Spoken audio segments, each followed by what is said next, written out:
নমস্কাৰ সকলোকে স্বাগতম জনাইছো লাভলি ষ্টাডিজ ইউটিউব চেনেলৰ আন এটা ভিডিঅ'লৈ। আজি আমি আসাম পুলিচ এবি আৰু ইউবি পৰীক্ষাৰ বাবে কেইটামান অতি গুৰুত্বপূৰ্ণ প্ৰশ্ন উত্তৰৰ বিষয়ে আলোচনা কৰিম। তো ব্লগচোন আজিৰ ভিডিঅ'টো আৰম্ভ কৰোঁ। আজি আমাৰ ফাৰ্ষ্ট কুৱেশ্যনটো দিয়া আছে, ধৰিত্ৰী দিৱস কিমান তাৰিখে পালন কৰা হয় সুধিছে। তলত অপশ্যন 4টা দিয়া আছে, মই 4টা অপশ্যন নকওঁ, অকলে ৰাইট এনচাৰটোহে ক'ম। অপশ্যন 4টাৰ মাজৰ ৰাইট এনচাৰটো হ'ব অপশ্যন এ 20 এপ্ৰিল। ধৰিত্ৰী দিৱস 20 এপ্ৰিল তাৰিখে পালন কৰা হয়। নেক্সট কুৱেশ্যন অৰ্থাৎ 2 নম্বৰ কুৱেশ্যনটো সুধিছে, নীল নদীৰ দান বুলি কোনখন দেশক কোৱা হয়? নীল নদীৰ দান বুলি কোনখন দেশক কোৱা হয় সুধিছে। তলত অপশ্যন 4টা দিয়া আছে, অপশ্যন 4টাৰ মাজৰ শুদ্ধ উত্তৰটো হ'ব অপশ্যন চি ইজিপ্তি। নীল নদীৰ দান বুলি ইজিপ্তি দেশক কোৱা হয়। নেক্সট কুৱেশ্যনটো সুধিছে, মহাকাশলৈ যোৱা প্ৰথমজন ব্যক্তি কোন? মহাকাশলৈ যোৱা প্ৰথমজন ব্যক্তি কোন সুধিছে। তলত অপশ্যন 4টা দিয়া আছে, অপশ্যন 4টাৰ মাজৰ শুদ্ধ উত্তৰটো হ'ব অপশ্যন এ ইউৰি গাগাৰিন। মহাকাশলৈ যোৱা প্ৰথম ব্যক্তিজন আছিল ইউৰি গাগাৰিন। নেক্সট কুৱেশ্যন অৰ্থাৎ 4 নম্বৰ কুৱেশ্যনটো সুধিছে, পৃথিৱীৰ ভিতৰত আটাইতকৈ বেছি কফি ক'ত পোৱা যায়? পৃথিৱীৰ ভিতৰত আটাইতকৈ বেছি কফি ক'ত পোৱা যায় সুধিছে। তলত অপশ্যন 4টা দিয়া আছে, অপশ্যন 4টাৰ মাজৰ শুদ্ধ উত্তৰটো হ'ব অপশ্যন চি ব্ৰাজিল। পৃথিৱীৰ ভিতৰত আটাইতকৈ কফি বেছি পোৱা যায় ব্ৰাজিল দেশত। নেক্সট কুৱেশ্যন অৰ্থাৎ 5 নম্বৰ কুৱেশ্যনটো সুধিছে, অসম কেশৰী বুলি কাক জনা যায়? অসম কেশৰী বুলি কাক জনা যায় সুধিছে। তলত অপশ্যন 4টা দিয়া আছে, অপশ্যন 4টাৰ মাজৰ শুদ্ধ উত্তৰটো হ'ব অপশ্যন ডি অম্বিকাগিৰি ৰায়চৌধুৰী। অসম কেশৰী বুলি অম্বিকাগিৰি ৰায়চৌধুৰীক জনা যায়। নেক্সট কুৱেশ্যনটো সুধিছে, অসমৰ প্ৰথম অসমীয়া ৰঙীন কথাছবিখনৰ নাম কি? অসমৰ প্ৰথম অসমীয়া ৰঙীন কথাছবিখনৰ নাম কি সুধিছে। তলত অপশ্যন 4টা দিয়া আছে, অপশ্যন 4টাৰ মাজৰ শুদ্ধ উত্তৰটো হ'ব অপশ্যন এ বাইটী। অসমৰ প্ৰথম অসমীয়া ৰঙীন কথাছবিখনৰ নাম হৈছে বাইটী। নেক্সট কুৱেশ্যন, অসমৰ প্ৰথম আলোচনীখনৰ নাম কি? অসমৰ প্ৰথম আলোচনীখনৰ নাম কি সুধিছে। তলত অপশ্যন 4টা দিয়া আছে, অপশ্যন 4টাৰ মাজৰ শুদ্ধ উত্তৰটো হৈছে অপশ্যন চি অৰুণোদয়। অসমৰ প্ৰথম আলোচনীখনৰ নাম হৈছে অৰুণোদয়। নেক্সট কুৱেশ্যনটো সুধিছে, প্ৰথম অসমীয়া শিশু উপন্যাসখনৰ নাম কি? প্ৰথম অসমীয়া শিশু উপন্যাসখনৰ নাম কি সুধিছে। তলত অপশ্যন 4টা দিয়া আছে, অপশ্যন 4টাৰ মাজৰ শুদ্ধ উত্তৰটো হৈছে অপশ্যন ডি পাতালপুৰী। অসমৰ অসমীয়া শিশু উপন্যাসখনৰ নাম হৈছে পাতালপুৰী। নেক্সট কুৱেশ্যনটো সুধিছে, অসমীয়া ভাষাৰ গদ্য সাহিত্যৰ জন্মদাতা কোন? অসমীয়া ভাষাৰ গদ্য সাহিত্যৰ জন্মদাতা কোন সুধিছে।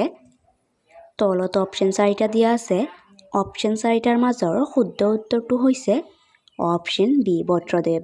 অসমীয়া ভাষাৰ গদ্য সাহিত্যৰ জন্মদাতা হৈছে বত্ৰদেৱ। নেক্সট কুৱেশ্যনটো সুধিছে, কোনজন আহোম ৰজাই পোনপ্ৰথমে হিন্দু ধৰ্ম গ্ৰহণ কৰিছিল? কোনজন আহোম ৰজাই পোনপ্ৰথমে হিন্দু ধৰ্ম গ্ৰহণ কৰিছিল সুধিছে। তলত অপশ্যন 4টা দিয়া আছে, অপশ্যন 4টাৰ মাজৰ শুদ্ধ উত্তৰ কোনটো হ'ব তোমালোকে কমেণ্ট বক্সত জনাই দিব। এই কুৱেশ্যনটো তোমালোকৰ বাবেহে থাকিল। নেক্সট কুৱেশ্যনটো সুধিছে, কোন চনত প্ৰথমবাৰৰ বাবে অসমত ৰাষ্ট্ৰপতি শাসন বলবৎ হয়? কোন চনত প্ৰথমবাৰৰ বাবে অসমত ৰাষ্ট্ৰপতি শাসন বলবৎ হয় সুধিছে। তলত অপশ্যন 4টা দিয়া আছে, অপশ্যন 4টাৰ মাজৰ শুদ্ধ উত্তৰটো হ'ব অপশ্যন চি 1979 চনত। 1979 চনত প্ৰথমবাৰৰ বাবে অসমত ৰাষ্ট্ৰপতি শাসন বলবৎ হয়। নেক্সট কুৱেশ্যনটো সুধিছে, ভাৰতৰ আটাইতকৈ দীঘল দলংখনৰ নাম কি? ভাৰতৰ আটাইতকৈ দীঘল দলংখনৰ নাম কি সুধিছে। তলত অপশ্যন 4টা দিয়া আছে, অপশ্যন 4টাৰ মাজৰ শুদ্ধ উত্তৰটো হৈছে অপশ্যন এ ভূপেন হাজৰিকা সেতু। ভাৰতৰ আটাইতকৈ দীঘল দলংখনৰ নাম হৈছে ভূপেন হাজৰিকা সেতু। নেক্সট কুৱেশ্যনটো সুধিছে, সংস্কৃতৰ পৰা অনুবাদ কৰা প্ৰথম অসমীয়া নাটকখনৰ নাম কি? সংস্কৃতৰ পৰা অনুবাদ কৰা প্ৰথম অসমীয়া নাটকখনৰ নাম কি সুধিছে। তলত অপশ্যন 4টা দিয়া আছে অপশ্যন 4টাৰ মাজৰ শুদ্ধ উত্তৰটো হৈছে অপশ্যন চি শকুন্তলা সংস্কৃতৰ পৰা অনুবাদ কৰা প্ৰথম অসমীয়া নাটকখনৰ নাম হৈছে শকুন্তলা নেক্সট কুৱেশ্যনটো সুধিছে বৰপেটা সত্ৰৰ প্ৰতিষ্ঠাপক কোন বৰপেটা সত্ৰৰ প্ৰতিষ্ঠাপক কোন সুধিছে তলত অপশ্যন 4টা দিয়া আছে অপশ্যন 4টাৰ মাজৰ শুদ্ধ উত্তৰটো হৈছে অপশ্যন বি মাধৱদেৱ বৰপেটা সত্ৰৰ প্ৰতিষ্ঠাপক হৈছে মাধৱদেৱ নেক্সট কুৱেশ্যনটো সুধিছে ভাৰতৰ প্ৰথম বাতৰি কাকতখনৰ নাম কি ভাৰতৰ প্ৰথম বাতৰি কাকতখনৰ নাম কি সুধিছে তলত অপশ্যন 4টা দিয়া আছে অপশ্যন 4টাৰ মাজৰ শুদ্ধ উত্তৰটো হৈছে অপশ্যন চি বেংগল গেজেট ভাৰতৰ প্ৰথম বাতৰি কাকতখনৰ নাম হৈছে বেংগল গেজেট নেক্সট কুৱেশ্যন অৰ্থাৎ 16 নম্বৰ কুৱেশ্যনটো সুধিছে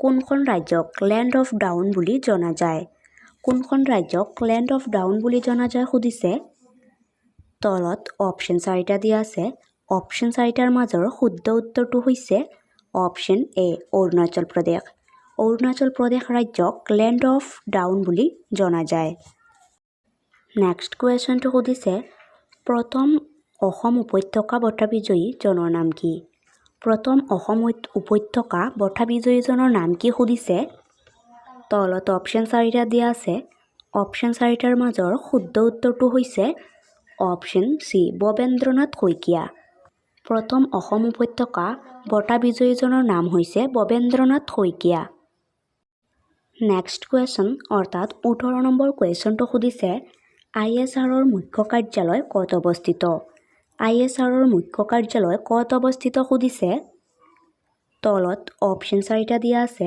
অপশ্যন 4টাৰ মাজৰ শুদ্ধ উত্তৰটো হৈছে অপশ্যন বি বেংগালুৰু ISRৰ মুখ্য কাৰ্যালয় বেংগালুৰুত অৱস্থিত নেক্সট কুৱেশ্যন অৰ্থাৎ 19 নম্বৰ কুৱেশ্যনটো সুধিছে তলত দিয়া কোনটো গ্ৰহৰ কোনো উপগ্ৰহ নাই তলত দিয়া কোনটো গ্ৰহৰ কোনো উপগ্ৰহ নাই সুধিছে তলত অপশ্যন 4টা দিয়া আছে অপশ্যন 4টাৰ ভিতৰৰ শুদ্ধ উত্তৰটো হৈছে অপশ্যন এ বুধ আৰু শুক্ৰ তলত দিয়া বুধ আৰু শুক্ৰ গ্ৰহৰ কোনো উপগ্ৰহ নাই